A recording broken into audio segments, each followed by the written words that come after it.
हा भोपळा तर आहे ना, हा कोणता भोपळा हे नाही माहित, डांगर आहे डांगर. तर हे मागचं आहे ना, हे साल काढून घेतलेलं आहे.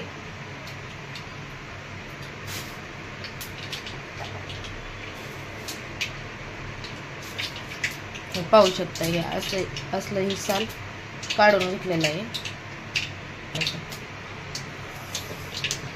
आता कढईमध्ये ना जिरे आणि मोहरी टाकलेला आहे आणि हिरवी मिरची आणि लसूण, लसूण जिरे थोडीशी मोहरी आणि कढीपत्ता टाकलेला आहे. हळद नाही टाकायची या भाजीला. आपण आता हे डांगर टाकून घेत आहे.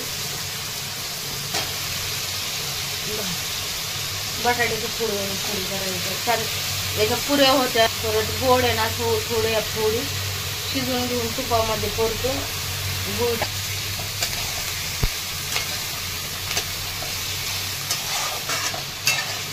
आता यामध्ये ना शेंगदाण्याचं कूट टाकून घ्यायचं, चवीनुसार मीठ टाकते.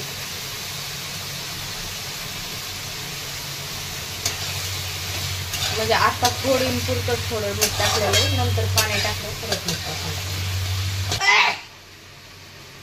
शेंगदाणे भाजून घेऊन साल काढलेले आहे. तर आता शेंगदाण्याचा कूट टाकून घेत आहे.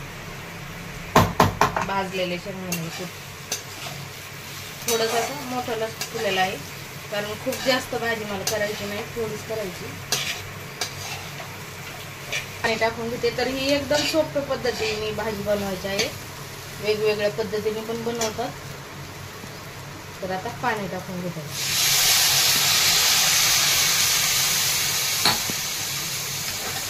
लवकर शिजतात थोडी, खूप जास्त पण टाइम नाही लागत.